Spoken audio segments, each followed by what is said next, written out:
A sea breeze blew in from Miami Beach, bringing the smell of salt and sun-whitened sand.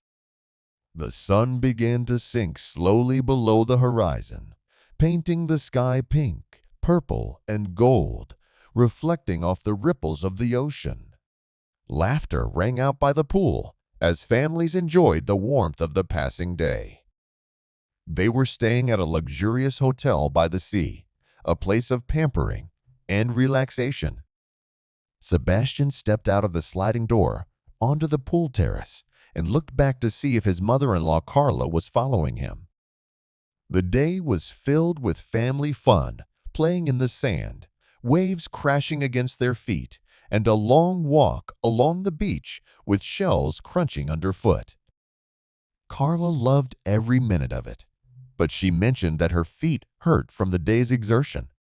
It was a mild complaint, not calculated to get anyone's attention, but Sebastian heard it anyway. He turned and saw Carla appear in the doorway. Her blonde hair, usually styled in a coiffure, now flowed loosely over her shoulders. She looked different in the softening light, more relaxed, a little flushed from the sun.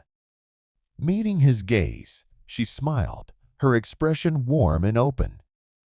"Here we are," she said, crossing to him by the pool, a slight weariness in her voice. "A perfect ending to a perfect day." Sebastian gestured to the cushioned pool chair beside him. "Would you like to lounge for a while? You've worked out quite a bit in those sandals today." Carla laughed, shaking her head. "I guess I'm too old for long walks on the beach. I should have listened to my body." "You did great," he said, grinning. "No one would have guessed you hadn't been working out." He patted the table, and she sat down, taking off her sandals and sighing at finally getting some rest. "Thanks for not leaving me on the beach." "I swear, my feet are ready to file a formal protest," Carla said, smiling apologetically. Sebastian gave her a gentle nudge. "I can help with that. My hands are great for sore feet, so I've been told." She raised her eyebrows and grinned playfully. "Are you suggesting you give your mother-in-law a foot massage? You may regret it. They're terrible." "If you can handle a full day of walking, I think I can handle it," he said, in almost a whisper as the breeze kicked up around them.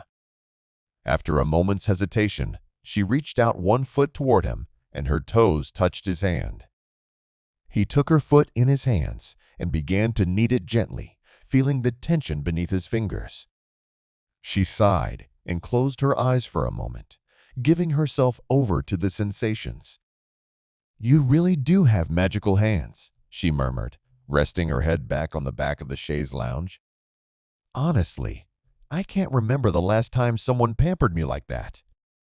"It's well-deserved," he replied. "You always do so much for everyone else. You should relax once in a while." She opened her eyes, catching his gaze. In the air, filled with the scent of jasmine and sun-warmed skin, something softer hung between them, something unspoken. She said nothing, but held his gaze a moment longer than necessary before her eyes closed again. His fingers penetrated her arches, moving up to her toes, pressing with enough force to relieve the pain.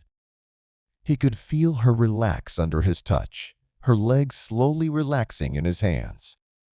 The night grew quieter around them, the sounds of the pool fading into the background, and the world seemed to narrow down. To the two of them, their connection was a gentle undercurrent passing under the soft breeze of the ocean breeze. "You know," she said quietly, breaking the silence, "this trip has turned out to be a blessing in disguise. I think I'd forgotten what it was like to enjoy a day like today. No obligations, no rush. Just living." He nodded, his hands still gently massaging her other leg. "It's easy to get tangled up in everything else, isn't it?" His voice softened as he added, "But sometimes it's the little things that make the biggest difference." She opened her eyes again and looked at his face, the serious expression, the gentleness of his touch. For a moment, she saw in him not just her daughter's husband, but a man who seemed to understand her better than anyone else. "You are wise, beyond your years. Do you know that?" she said, and a wistfulness flashed in her smile. "Your kindness is rare, and it's appreciated, even if I don't speak of it often." He chuckled softly and shrugged. "I'm just glad I can help." "You deserve it, Carla." "Really?" She looked up at him, her eyes searching his. There was something else in them, a vulnerability she rarely showed, something she hid behind her role as mother, mother-in-law, and caretaker. In this moment, she was just a woman who needed comfort and found it in the most unexpected way. "I think we all deserve moments like this," she whispered, her voice almost lost in the soft murmur of the pool water.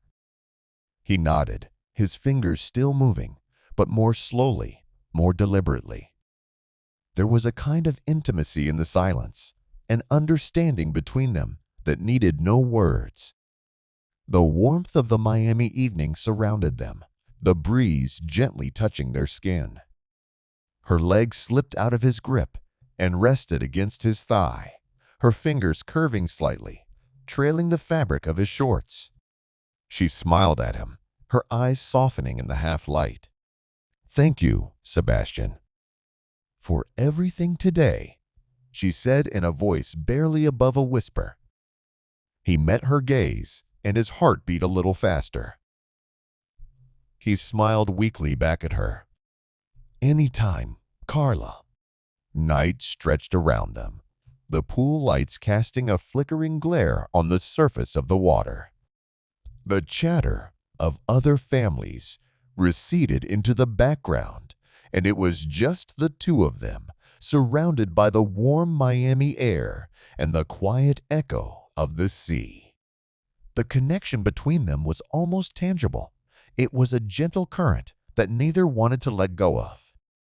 "I think I'll go upstairs," she said after a while, her voice breaking through the silence. "But I'll remember this." She paused, her hand briefly touching his arm and her eyes stopping on his. "I hope you will, too." He watched her rise and put on her sandals, her fingers lingering on his shoulder before she turned to leave. He could still feel the warmth of her touch, the softness of her skin as she strode away across the terrace, and her figure slowly disappeared into the shadows of the hotel. Sebastian remained by the pool, the breeze ruffling his hair and his gaze fixed on the spot where she had disappeared. He took a deep breath, feeling something stirring inside him, a feeling he couldn't name but didn't want to let go of.